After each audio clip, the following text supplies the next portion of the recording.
Persuasion principles அப்படின்னா மக்களோட மனசை இன்ஃப்ளூயன்ஸ் பண்ணுற சில சைக்காலஜிக்கல் ரூல்ஸ். ஆரம்பத்தில் இதுக்கு 6 பிரின்சிபல்ஸ் தான் இருந்தது. ரெசிப்ரோசிட்டி பரஸ்பரம், ஸ்கேர்சிட்டி பற்றாக்குறை, அத்தாரிட்டி அதிகாரம், கன்சிஸ்டன்சி நிலைத்தன்மை, லைக்கிங் விருப்பம், கான்சென்சஸ் ஒருமித்த கருத்து. அதுக்கப்புறம் 7ஆவதா ஒரு பிரின்சிபல் கூட ஆட் பண்ணாங்க. முதல் பிரின்சிபல் ரெசிப்ரோசிட்டி.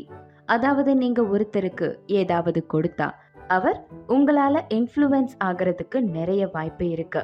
ஏன்னா மக்கள் நாம ஒருத்தருக்கு கடமைப்பட்டு இருக்கோம் அப்படின்னு உணர விரும்புறது இல்ல. அதனால எதையாவது திரும்ப கொடுத்து அந்த சமூக கடனை அடைக்க ஆசைப்படுவோம். 2வது ஸ்கேர்சிட்டி. ஏதாவது ஒன்று ரேரா அல்லது லிமிட்டடா இருக்கு அப்படின்னு மக்களுக்கு தோணுச்சுன்னா அவங்க ரொம்ப ஈஸியா இன்ஃப்ளூயன்ஸ் ஆவாங்க. இதுக்கு காரணம் என்னன்னா மற்றவங்க மதிக்கிறத நாம வச்சு இருக்கணும்னு ஆசைப்படுறோம். கூடவே அதை மிஸ் பண்ணிடுவோமோ அப்படின்னு வர்ற பயம் நம்மள சீக்கிரமா முடிவு எடுக்க வைக்கும். 3வது பிரின்சிபல் அத்தாரிட்டி. நாம பவர்ஃபுல்லா இருக்கிறவங்களையும் அவங்களோட எக்ஸ்பர்டீஸையும் ரொம்பவே நம்புறோம். நாம அவங்களோட கைடன்ஸை தேடுவோம். குறிப்பா ஒரு நிலையில்லாத சூழல்ல, அப்புறம் ஒரு வழிகாட்டுதல் இல்லாதப்போ, கஷ்டமான முடிவை எடுக்கும் போதும் நமக்கு பதிலா இன்னொருத்தர் முடிவு எடுக்கிற கைடன்ஸை தேடுவோம். 4வது கன்சிஸ்டன்சி. நம்மளோட பழைய பிஹேவியரோட ஒரு விஷயத்துல கன்சிஸ்டண்டா இருந்தா அதை அப்படியே கண்டினியூ பண்ண அதிக சான்ஸ் இருக்கு. ஏன்னா நம்ம ஆக்ஷன்ஸை நம்மளோட எதிர்பார்ப்புகள் கூட அலைன் பண்ணிக்கிறோம். ஒருத்தரை இன்ஃப்ளூயன்ஸ் பண்ணணும்னா முதல்ல சின்ன கமிட்மெண்ட்ஸ் கேளுங்க, அப்புறம் பெரிய கமிட்மெண்ட்ஸ் கேளுங்க. 5வது லைக்கிங். யாரை நமக்கு பிடிக்குதோ அவங்களுக்கு எஸ் சொல்ல நாம விருப்பப்படுறோம். மக்கள் உங்களை லைக் பண்ணணும்னா காமன் இன்ட்ரெஸ்டை கண்டுபிடிங்க, ஃப்ரெண்ட்லியா இருங்க, ஜென்யூன் காம்ப்ளிமெண்ட்ஸ் கொடுங்க. 6வது கான்சென்சஸ். மனிதர்கள் சோஷியல் பீயிங்ஸ். அவங்க ஒரு குரூப்போட பார்ட்டா இருக்க ஆசைப்படுறாங்க. அந்த சோஷியல் ப்ரூஃப் தான் ஒருத்தரை வேற ஏதாவது ஒரு விஷயத்தை செய்ய இன்ஃப்ளூயன்ஸ் பண்ணுது. சோஷியல் ப்ரூஃப் இல்லைன்னா அவங்களுக்கு அவங்க மேலேயே சந்தேகம் வரும். சைக்காலஜிஸ்ட் ராபர்ட் சால்டினி தான் இந்த 6 ரூல்ஸை சொன்னவர். பின்னாடி அவர் இன்னொரு பிரின்சிபல் சேர்த்தாரு. அது யூனிட்டி, ஒற்றுமை.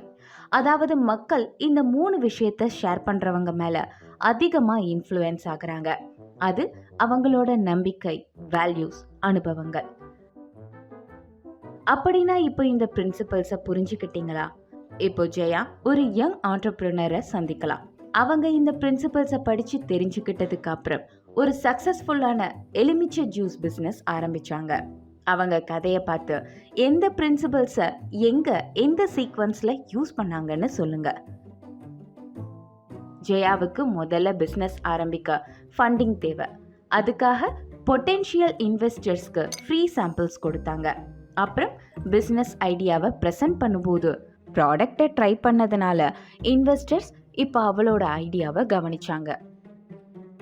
பிசினஸ் ஆரம்பிச்ச வாரத்துல ஜெயா கம்மியான கஸ்டமர்ஸ்க்கு மட்டும் ஜூஸ் கொடுத்துட்டு க்ரௌட்ல நின்றுட்டு இருந்த மற்ற கஸ்டமர்ஸ்க்கு கிடைக்காத மாதிரி, அதாவது ஜூஸ் தீர்ந்து போன மாதிரி நடிச்சாங்க.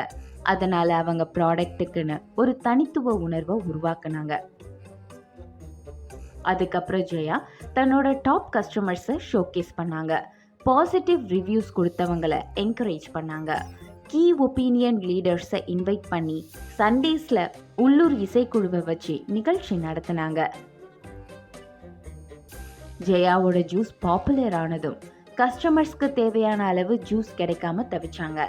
எந்த கஸ்டமர்ஸையும் இழக்காம இருக்க கியூல நிக்கிற கஸ்டமர்ஸ்க்கு பேப்பர் கப்ஸ் கொடுக்க ஆரம்பிச்சாங்க. கப்பை வாங்கினவங்க எப்படியும் ஜூஸ் கிடைக்கும் அப்படின்ற நம்பிக்கையில காத்துட்டு இருந்தாங்க. பிஸ்னஸ் சக்ஸஸ்க்கு அப்புறம் ஜெயா சேவிங்ஸ் அக்கவுண்ட் ஓப்பன் பண்ண முயற்சி பண்ணாங்க.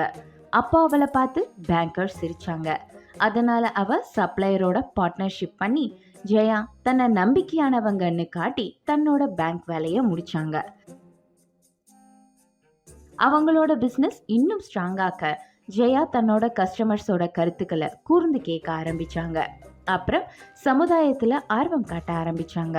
இதோட விளைவு மக்கள் அவளோட கம்பெனி கூட எமோஷ்னலாக கனெக்ட் ஆனாங்க. மற்ற போட்டியாளர்கள் இருந்தாலும் கஸ்டமர்ஸ் ஜெயாவோட பிஸ்னஸ்க்கு விசுவாசமாக இருந்தாங்க. ஜெயா எந்தெந்த பிரின்சிபல்ஸை எந்த ஆர்டரில் அப்ளை பண்ணாங்கன்னு கீழே கமெண்ட்ஸில் சொல்லுங்க. இந்த யோசனையெல்லாம் ஒர்க் அவுட் ஆகலைன்னா ராபர்ட் சால்டினி ஒரு லாஸ்ட் அட்வைஸ் கொடுக்கறாரு. நம்ம யார்கிட்டயாவது உதவி கேட்கும் போது அதுக்கு ஒரு ரீசன் சொன்னா அது வெற்றி அடைய நிறைய வாய்ப்பு இருக்கு. அந்த ரீசன் நியாயம் இல்லாததா இருந்தா கூட. இத பத்தி நீங்க என்ன நினைக்கிறீங்க? இந்த ரூல்ஸை தெரிஞ்சுக்கிட்டதுக்கு அப்புறம் இது மேனிப்புலேஷனை எதிர்க்க உதவி பண்ணுமா? அப்புறம் இதை பர்சனல் கெயின்காக யூஸ் பண்றது மாரலி சரியா? உங்க கருத்துக்களை கீழே கமெண்ட்ஸ்ல சொல்லுங்க. இந்த வீடியோ பிடிச்சிருந்தா இதே மாதிரி நிறைய வீடியோவை உருவாக்கணும்னு நினைச்சா எங்க சேனலுக்கு சப்ஸ்கிரைப் பண்ணுங்க. அப்புறம் பேட்ரான்ல சப்போர்ட் பண்ணுங்க.